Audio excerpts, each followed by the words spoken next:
नाशिकच्या दर्ग्यावर बुलडोझर फिरवण्यासाठी आजचा दिवस का निवडला? संजय राऊतांचा भाजपवर गंभीर आरोप. नाशिकच्या काठेगल्ली परिसरातील अनधिकृत दर्गा परिसरातील बांधकाम हटवण्याचं काम मध्यरात्रीपासून सुरू करण्यात आलं होतं. मात्र संतप्त जमावाकडून पोलिसांवर दगडफेक करण्यात आली. यामध्ये काही पोलीस देखील जखमी झाले आहेत. पोलिसांनी बळाचा वापर करून परिस्थिती नियंत्रणात आणली आहे. तर दुसरीकडे नाशिकमध्ये आज शिवसेना ठाकरे गटाचे एक दिवसीय निर्धार शिबिर पार पडते आहे. यावरून शिवसेना ठाकरे गटाचे खासदार संजय राऊत यांनी गंभीर आरोप केला आहे. संजय राऊत यांनी म्हटलं आहे की आमच्या शिबिरात अनेक प्रकारचे अडथळे घालण्याचे प्रयत्न सुरू आहेत. ते आम्हाला घाबरतात. शिवसेनेची अजूनही दहशत आहे.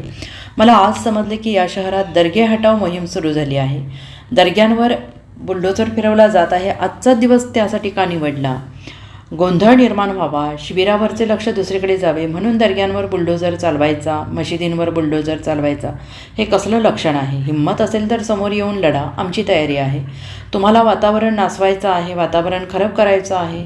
मात्र ज्यांना देश तोडायचा आहे त्यांनी दर्गे तोडले याचे काही आश्चर्य वाटत नाही, असं म्हणत त्यांनी भाजपावर हल्लाबोल केला आहे. ही कारवाई नंतर करू शकत होते असंही त्यांनी म्हटलेलं आहे.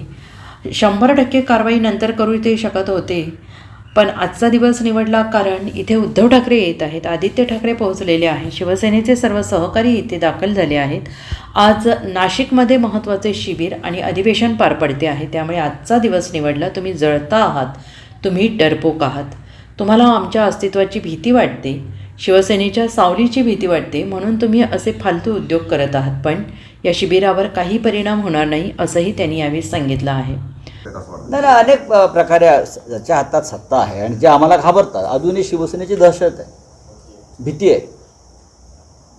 आज सुद्धा मला सांगितलं की दर्गे हटाव मोहीम सुरू केलेली आज या शहरामध्ये. दर्ग्यांवरती बुलडोझर फिरवणार. आजचाच दिवस निवडला. गोंधळ निर्माण व्हावा. आज या शिबिरावरचं लक्ष दुसरीकडे जावं म्हणून दर्ग्यांवरती बुलडोझर टाकायचा किंवा मशिदींवरती बुलडोझर मारायचा, हे कसलं लक्षण आहे? हिंमत असेल तर समोर येऊन लढा.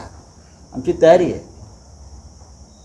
तुम्हाला वातावरण नासवायचं, वातावरण खराब करायचं आहे. पण ज्यांना देशच तोडायचा आहे त्यांनी दर्गे तोडले, याचं काय आश्चर्य वाटण्याचं कारण नाही. ही कारवाई नंतर करू शकत होते. 100% कारवाई नंतर करू शकत होते ना, पण आजचा दिवस निवडला कारण आज येथे माननीय उद्धव ठाकरे येत आहेत, आदित्य ठाकरे पोचलेले आहेत, शिवसेनेचे नेते आले, सगळे आमचे सहकारी आलेले आहेत, त्यानंतर शिवसैनिक इकडे पोचत आहेत. आज महत्त्वाचं इथे एक शिबिर आणि अधिवेशन होत आहे. त्यावेळी आजचा दिवस निवडला म्हणजे तुम्ही जळताय, जळू आहात तुम्ही, आणि तुम्ही डरपोक आहात. तुम्हाला आमच्या अस्तित्वाची भीती वाटते, आमच्या सावलीची भीती वाटते, आमच्या शिवसेनेच्या. लक्षात घ्या.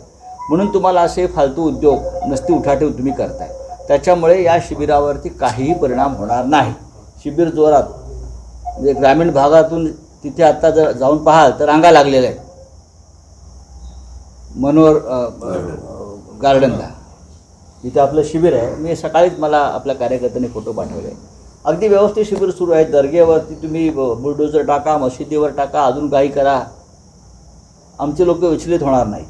दर्ग्याच्या कारवाई संबंधी ज्यावेळेला त्यावरती 15 दिवसाची नोटीस देखील बजावण्यात आली होती आणि ती नोटीस आहे ची मुदत रात्री संपलीत आणि त्यामुळे ही कारवाई सुरू असं सांगितलं. 15 दिवसापासूनच आजचा मुहूर्त काढला, हे माहिती आहे का तुम्हाला?